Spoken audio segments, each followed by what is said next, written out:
श्री गणेशाय नमः। जय हो भगवान रामचंद्र जी की।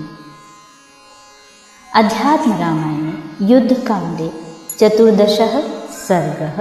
हिंदी अनुवाद आज श्लोक 35 से आरंभ करना है, किंतु उपलब्ध अनुवाद श्लोक 34 से ही संयुक्त रूप से उपलब्ध है, तो श्लोक 34 से ही आरंभ करेंगे और त्रुटियां ना हों या कम से कम हों इसका प्रयास रहेगा। किंतु यदि फिर भी हमसे त्रुटियां हो जाती हैं तो आप सभी गुणी श्रोताओं से हम क्षमा मांगते हैं।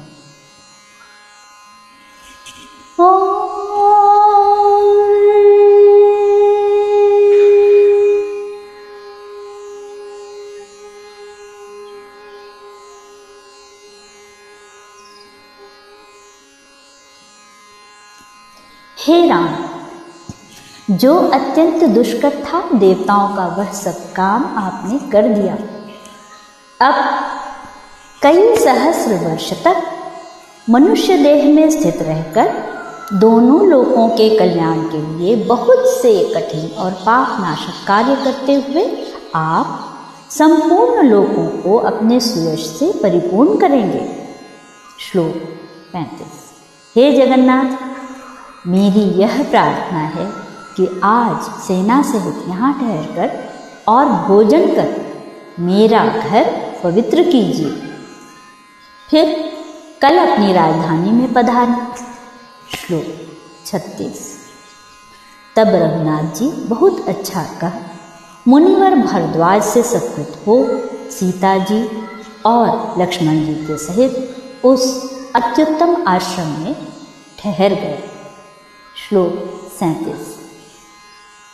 इस समय एक मुहूर्त विचार कर भगवान राम ने श्री मारुति से कहा, हनुमान, तुम शीघ्र ही यहाँ से अयोध्या को जाओ और यह मालूम करो कि राज मंदिर में सब कुशल से तो हैं।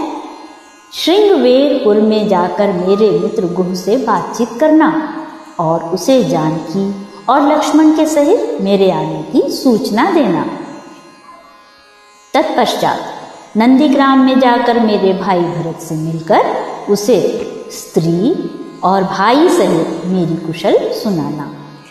वहाँ भैया भरत को सीता हरण से लेकर रावण के वध आदि पर्यंत मेरी समस्त लीलाएं क्रम से सुनाना और कहना कि रामचंद्र जी समस्त शत्रुओं को मारकर सफल मनोरथ को स्त्री और लक्ष्मण के सहित रीछ और वानरों के साथ आ रहे हैं। यह सब वृत्तांत से सुनाकर और भरत की सभी चेष्टाओं का पता लगाकर शीघ्र ही मेरे पास लौट आना। तब हनुमान जी बहुत अच्छा कह मनुष्य शरीर धारण कर तुरंत ही वायु वेग से नंदीग्राम को चले, मानो किसी श्रेष्ठ सर्प को पकड़ने के लिए गरुड़ जी जाते हैं। श्लोक 45। श्रृंगवेरपुर पहुँचने पर श्री मारुति ने गुह के पास जाकर अति प्रसन्न चित्त से मीठी बोली में कहा, तुम्हारे मित्र परम धार्मिक एवं क्षेम युक्त दशरथ कुमार श्रीमान रामचंद्र जी ने सीता और लक्ष्मण के सहित अपनी कुशल कही है। श्लोक 47। आज मुनिवर भरद्वाज की आज्ञा लेकर श्री रघुनाथ जी आएंगे, तब तुम्हें भी उन रघुश्रेष्ठ भगवान राम का दर्शन होगा। श्लोक 48। जिसे हर्ष से रोमांच हो रहा था, ऐसे गुह से इस प्रकार कह महातेजस्वी और अत्यंत वेगशाली हनुमान जी फिर वायु वेग से उड़े। श्लोक 49।